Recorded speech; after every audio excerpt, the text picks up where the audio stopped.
We have a guest on the line right now. Aldo Geloso is the president of Groupe Geloso. That's a Quebec company that produces a couple of pre-mixed cocktails, basically poppers and Pepito Sangria and a couple of others. And Aldo, good afternoon. Good afternoon, Mr. Whalen. How are you? Oh, please call me Tom. Tom, it is. How are you today? I am fantastic, and Now, thank you for this opportunity. Entirely my pleasure. This is kind of interesting to me. It's kind of a multi-layered story here. There's a new bill in the provincial government called Bill 11 that would make it so that spirit-based ready-to-drink beverages would be allowed to be sold in grocery and convenience stores. Now, this is something that some people in your industry are saying is a good idea, but other people, such as yourselves, are raising concerns. So why is that?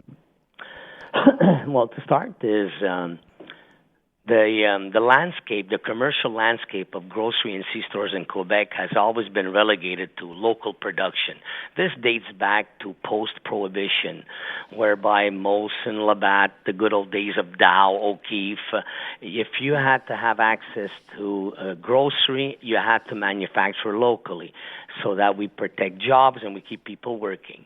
Then when wine started to be sold in 1978 into grocery and C-stores, it was the same phenomena. You had to be a local producer, even though grapes were not on the agenda then.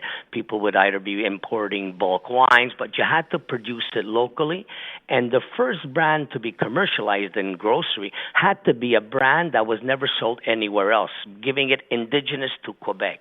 So for many years, we were told to invest in infrastructure, distribution centers. I mean, we are, overall, we're 550 employees in the province of Quebec.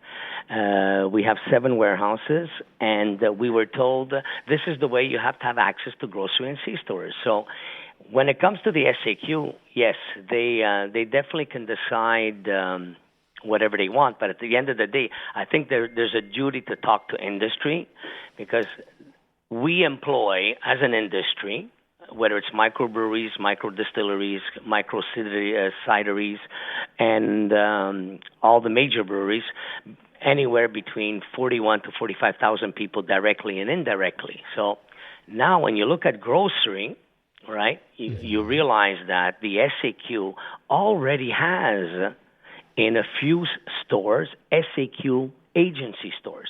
These stores, that is important for the SAQ because they also have a duty to supply certain regions where economically it doesn't make sense to put up an SAQ store. So they bring in a certain variety so that somebody doesn't have to travel 50 miles. Mm-hmm. So now giving access to international brands, and you have to realize, international brands already exist in grocery and C-store. Mm-hmm. Bacardi is in grocery. Mott's, Caesar's, Clamato is in grocery. Smirnoff is in grocery. These international brands, I ask the government or I ask any consumer that has tried them as a spirit base, do you not think that these international companies would give the right to license or co-manufacture and have access to the C-stores and grocery if it didn't have the same taste profile as the original? So therefore, brands are already being offered to the consumer. And we all know you want spirit, you have to go to the SAQ. So those, you want malt, those you like go to grocery. Those like you see like the Smirnoff mixers and that sort of thing, they're not spirit-based? They're not spirit-based, but they taste the same. I mean, Smirnoff, Diageo, Bacardi International, they will not license their brand if it didn't taste like the original, because there's equity in their brand worldwide. Yeah. Okay. And this is the same phenomenon that exists in the U.S. I mean, Smirnoff in the U.S. is predominantly malt-based, like Bacardi and like many other players. So having access to grocery and C-stores when we've invested, we have to pay for every case that goes in.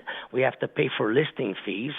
And that space that the SAQ is going to be asking us for, the laws of physics dictate where's that space coming from. So there was no dialogue, or what I'm not aware of. I don't think there was a dialogue, and it's a surprise. I mean, the industry. I mean, we employ people, talk to us, and maybe there's a solution that can be found. But one thing is for sure: how many people are we actually protecting? What are we getting more out of this? Because if you're asking me, it's to help the micro distillers, then they're the only ones with maybe Molson, Labatt, myself, Boreal, that should be getting a few spirit listings so that we address having spirit-based coolers in grocery. Okay. But leaving it to international companies, whereby now you're going to have malt and spirit in the same channel, let's be honest, we don't have access to public money. Mm-hmm. In other words, we're going to have to compete, the micro distillers or ourselves. They can overinvest, in terms of being predatory. You've heard Walmart, when they come into a region, they're going to take their pharmacy and go lowball on costing, on pricing, just to hurt to get the business. So I don't know. I don't see the need. Mind you, we didn't have a dialogue, so I don't know what the government is thinking. But all governments have a duty to protect industry.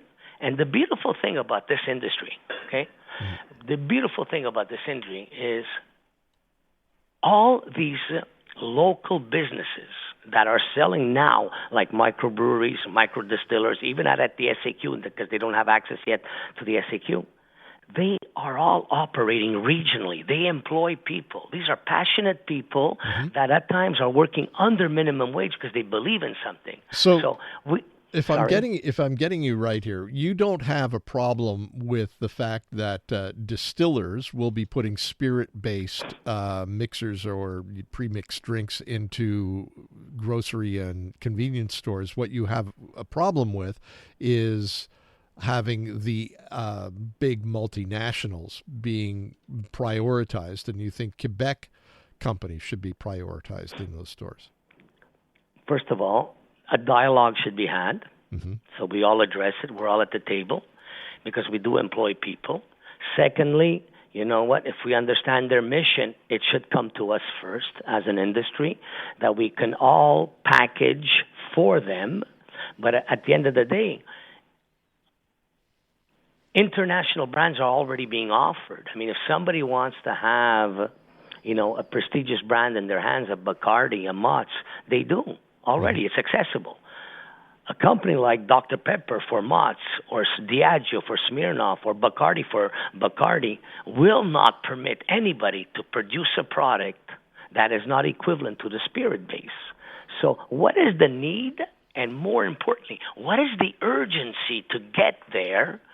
Because the government is going to be exiting. There's going to be election. We don't know if they're going to win or not. But one thing is for sure.